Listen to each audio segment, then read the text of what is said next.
आप सभी भक्तों को जय श्री राम। जैसे भगवान की महिमा अद्भुत होती है, वैसे ही प्रभु के भक्तों की महिमा भी अद्भुत होती है। ऐसे भक्तों की जीवनी सुनकर हमारा विश्वास भी प्रभु पर अटूट हो जाता है। प्रभु के भक्तों की जीवन गाथा सुनकर हमारे हृदय में भी प्रभु प्रेम जागृत होने लगता है। तो आज हम ऐसे ही विलक्षण प्रभु भक्त के बारे में जानेंगे, जिनका नाम सदन है। सदन का जन्म कसाई जाति में होने के कारण इन्हें सदन कसाई भी कहा जाता है। ये अपना व्यापार मांस मच्छियों को बेचकर चलाया करते थे, परंतु उनका हृदय भक्ति से पूर्ण रूप से भरा हुआ था। भले ही वो अपना जीवन गुजारने के लिए मांस बेचते थे, परंतु उनका मन हृदय पूर्ण रूप से इन सब चीजों से दूर था। वो सदैव प्रभु भक्ति में लीन रहा करते थे। भक्त सदन इतने सरल स्वभाव के थे कि उनके घर में विष्णु भगवान जी का प्रतीक श्री शालिग्राम जी भगवान थे। पर भक्त सदन शालिग्राम जी को भगवान न समझकर उन्हें एक साधारण पत्थर समझते थे और उन्हें मांस बेचने के कार्य में उपयोग किया करते। सदन उसी पत्थर से मांस खरीद बेच करता था, मांस को तौलता था और अपने ग्राहकों को दिया करता था।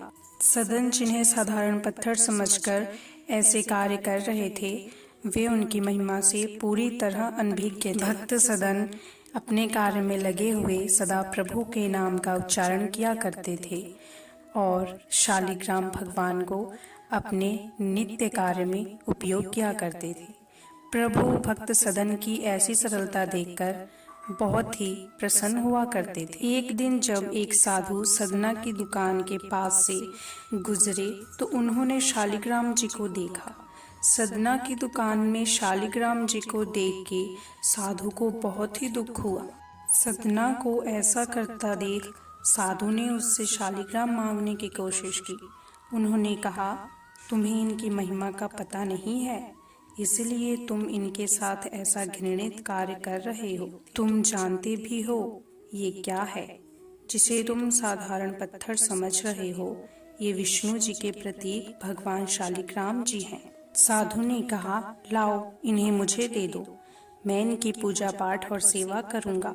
मैं इन्हें तुम्हारे पास अपमानित होने के लिए नहीं रहने देना चाहता। साधु ने सदना से शालिग्राम जी को ले लिया और अपने कुटिया में आकर उन्हें अपने मंदिर में स्थापित कर दिया। रात में जब साधु सो गए तो भगवान उनके स्वप्न में आए और कहा कि उन्हें सदना कसाई के यहाँ से नहीं लाना चाहिए था। उन्होंने शालिग्राम जी की बहुत पूजा पाठ और सेवा की, परंतु भगवान उनकी सेवाओं से प्रसन्न नहीं लग रहे थे। भगवान ने साधु से स्वप्न में कहा कि सदना मेरे प्रतीक शालिग्राम के साथ जो भी व्यवसाय करता था, मुझे उसमें ही आनंद मिलता था। जब मेरा भक्त मांस तौलते समय अपने शीतल हाथों से मुझे स्पर्श करता था, तो मुझे वो शीतल स्पर्श बहुत ही आनंद देता था। मुझे उसकी सरलता में ही मेरी सेवा का रस मिलता था। इस स्वप्न के बाद साधु महाराज को सदना की भक्ति भाव का पता चल गया।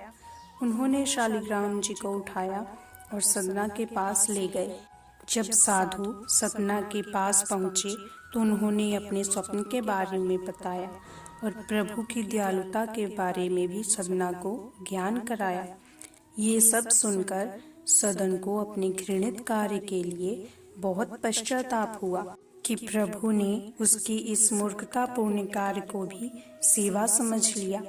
जब सदना को सच्चाई बोध हुआ तो वह शालिग्राम जी के साथ जगन्नाथपुरी की ओर चल पड़ी। वहां जाकर वे प्रभु की भक्ति और सेवा करने लग गए।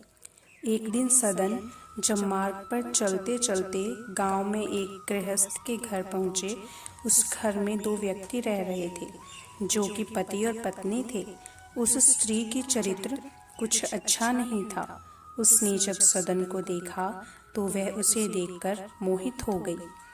वो स्त्री रात्रि के समय सदन के पास पहुंची और उसने अपने मन की बात सदन से कही। उस स्त्री को देखकर सदन ने हाथ जोड़कर कहा, तुम मेरी माँ हो, अपने बच्चे की परीक्षा मत लो, मुझे तुम्हारे आशीर्वाद चाहिए।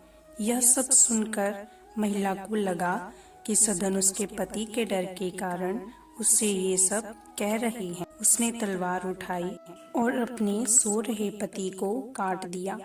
फिर वह सदन से बोली, अब तुम्हें डरने की कोई आवश्यकता नहीं है, मैंने अपने पति को मार दिया है, अब तुम मेरी बात मानो। सदन यह सब देखकर बहुत डर गए, लेकिन जब उस महिला ने देखा कि उसकी चेष्टाएं सदन पर कोई प्रभाव नहीं डाल रही हैं, तो वह अपने द्वार के बाहर जाकर रोने चिल्लाने लगी। जब आसपास के लोगों ने उसका रोना सुना तो वे उसके पास आए।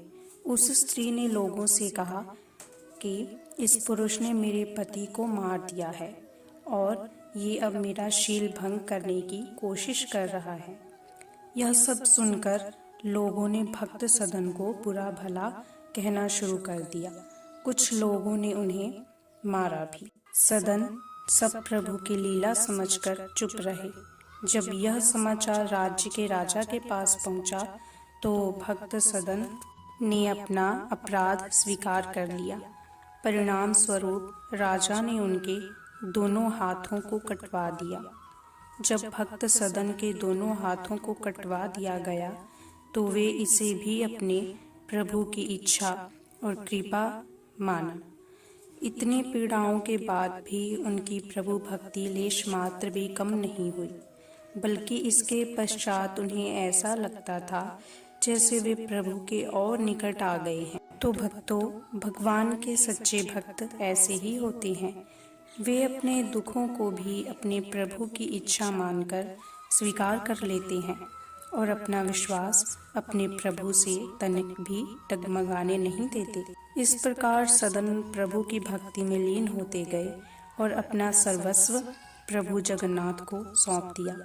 एक दिन पुरी में भगवान पुजारी के सपने में आए और पुजारी को आदेश दिया, मेरा भक्त सदना मेरे पास आ रहा है, उसके हाथ काट दिए गए हैं, पालकी लेकर जाओ और मेरे भक्त को आदर पूर्वक ले आओ।